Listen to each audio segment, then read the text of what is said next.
Hey there nation, welcome to the show where we help you to play miniatures wargaming on a budget. It is I, Commander Cheapskate, and we are back with another edition of Commander Cheapskate Reviews. And on this episode, we are going to review this product as latest and greatest, released by Games Workshop for Warhammer Age of Sigmar. This is the Warcry supplement, Monsters and Mercenaries. This is a expansion to the original Warcry set where you can actually recruit allies, mercenaries, monsters, and have additional quests that you can add to your warbands and for your guys' Warcry campaigns. So this one is a pretty recent arrival from the Games Workshop people, so we're going to take a look at this document, talk about exactly what is the pros and cons about it, and whether or not you should buy this document or not. And this is the electronic version of the rulebook. I will tell you guys that now. It's on iBooks is what I use to download this. So let's go ahead and get this review started. So as you can see, we actually have a table of contents here, and this is how we always start off our rulebook analysis to see if it's a good buy or not. As you can see, there's a couple things they kind of do for you in this one. This one's actually kind of laid out kind of interestingly, how they kind of lay it out. First of all, you have what are basically called fated quests. These are additional new quests that you can put for your campaigns for all of your different characters and for your warbands as your guys are working on your guys' Warcry campaigns. So this part is kind of neat as well. Also, you have some new pictures of some different monsters and some mercenaries and allies that you can hire to join with your warbands as well. And of course, there's some background information about all the different monsters and allies that you can also recruit as well.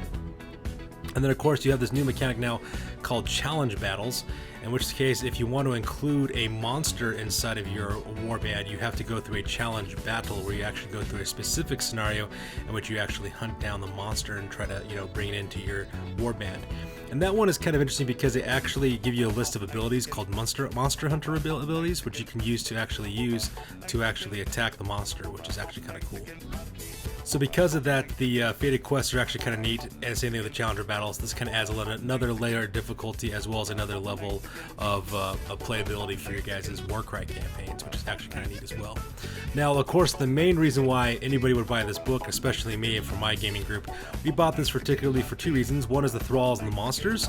As you can see here, there's a huge list of monsters that you can include now inside of your warbands. We have Razor Gores, Chaos Spawn, as well as Chaos Warhounds. Those are considered thralls, and you can add those to your warbands without having to do challenger battles.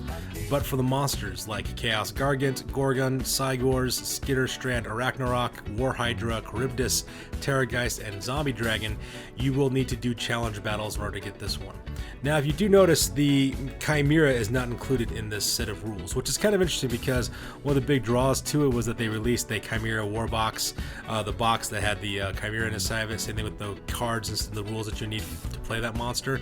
But the scenario for that one is not included in this one. Oh, sorry, it is included. Sorry, the scenarios include this one, but the rules for that monster are not included, which is actually kind of weird. I'm not sure why they wouldn't just throw the rules in here with all the other monsters, since you have the layer of the Trifold Beast, which is what you would use to capture this monster. Same thing with Colossal Carnage. Colossal Carnage is used for your Chaos Giant creatures like Chaos Gargants as well as Gorgons and Cygors. The Scutland in the Dark, if you wonder what that one is for your guys' Skitterstrand or Ragnarok, if you want to do that quest as well. The Trial of Serpents, that one is used for Warhydras as well as Charybdises. And then finally you have the Into the Jaws of Death, which is actually used for, not Into the Jaws of Death, yeah, Into the Jaws of Death, which is the quest you would actually engage in order to get the Terrorgeist as well as the Zombie Dragon. Now, the Hand of the Everchosen is kind of an interesting one. They actually give you like a kind of a quasi-new warband. It's basically called the Everchosen, what it's called. And you could choose from different things like your Varangar, your Exalted Heroes. You could have your Chosen as well as standard Chaos Warriors.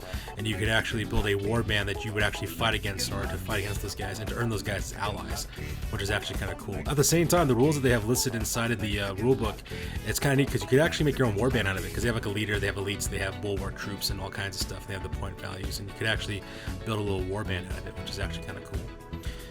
And of course, probably the most important aspect to this is your allies. As you can see, we have a huge list of different things that you can bring up for your different factions. For example, for Slave to Darkness, Beasts of Chaos, as well as Khorne Bloodbound, Disciples of Sneech, as well as Skaven and Maggotkin. All of these lists right here, these allies, these ones can be used by any warband that is currently available in the Warcry game. So your basic, I think, is it 10 warbands that you have in that game? These are the guys that you could ally yourself with. So anybody can, like, if you're a unmade, you can take any one of these guys in this list right here as allies. And you can see the kind of characters you have. You have Dark Oath Chieftains and War Queens, as well as Chaos Sorcerers and Chaos Lords. You have Bray Shaman, all the different Bloodbound guys. I can definitely see these Khorne Bloodbound guys being used for the Iron Golems warbands, and like the Disciple of Sneech characters being used for the what you call those guys, the Cypher Lords. I can see them using that for their warbands. Whereas you could use, like, the Skaven could be used for, I don't know, maybe the probably for like the Corvus Koros or whatever those guys are called, the Crow guys, and the Magcannon Crow can be used for the Splittered Fang. You know, it's just kind of neat, all the different varieties of things that you also have.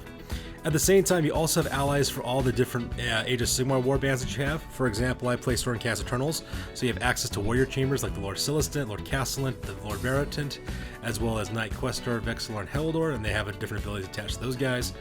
Daughters of Kings can use Hag Queens and Slaughter Queens. Idoneth Deacon can use Tidecasters, Soul Renders, and Soul Scryers. Night Haunts can use Knight of Shrouds, Karen Wraiths, Lord Executioner, Spirit Torment, Doom Banshee. Legions and Nagash can use Lone Necromancers and White Kings. And the Flesh Eater Courts actually have one, that's the Abhorrent Ghoul King.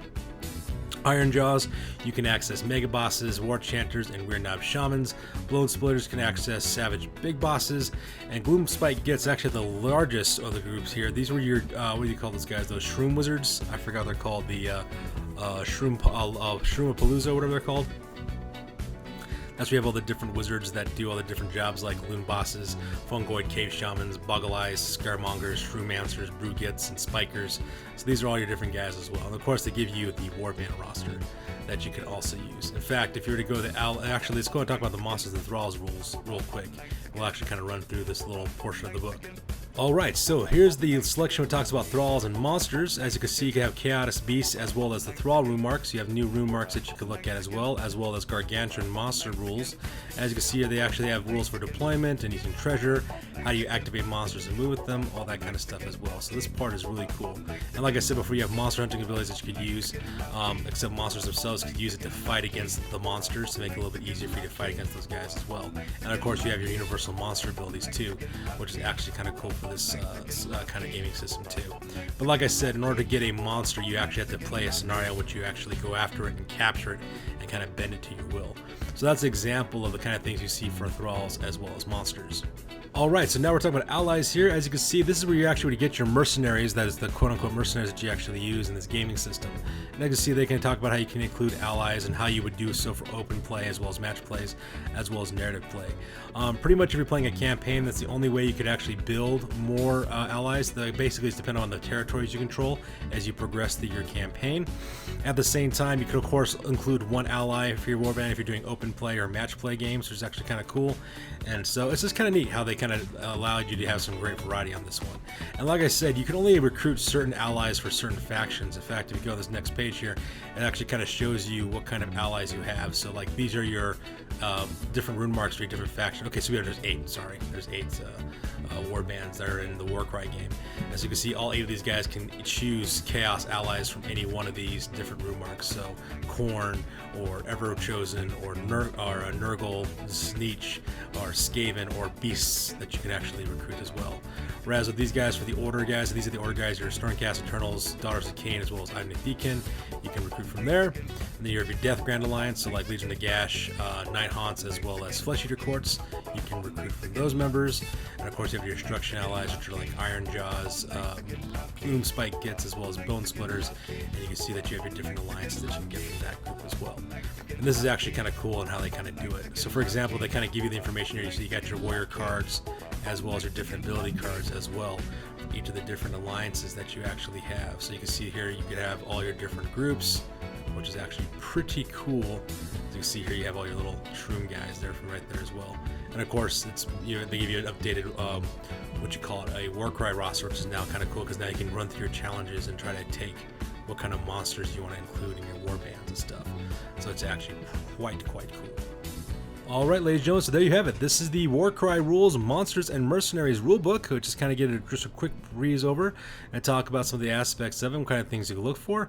Whether it's a good buy or not, pretty much it depends. If you want to take your Warcry games to the next level and want to add some more layers of difficulty or add some new variety to your Warcry campaign, I highly suggest purchasing the Monsters as well as the Mercenary rules. I mean, there's a lot of new information there, a lot of new units you could use, and makes your warbands actually more interesting. In fact, I'm very happy with this purchase, and I'm looking forward to including this in future battle reports for our Warcry campaign. Currently, right now, we're just kind of playing open play because we're just kind of learning the rules right now, the game mechanics of the game. But pretty soon here, we're probably going to be launching into our own Convergence campaigns for all of our different warbands, and that'll actually be kind of cool to use for this channel. So that's good to do for this one, you guys. As always, please feel free to like, comment, and or subscribe. Your guys' input is invaluable to us, as always. Also, check us out on Facebook, Instagram, as well as blogger.com for all this greatest news about the hobby aspect of our channel. That's good to do for this one. We'll catch you guys in the next one. Peace out.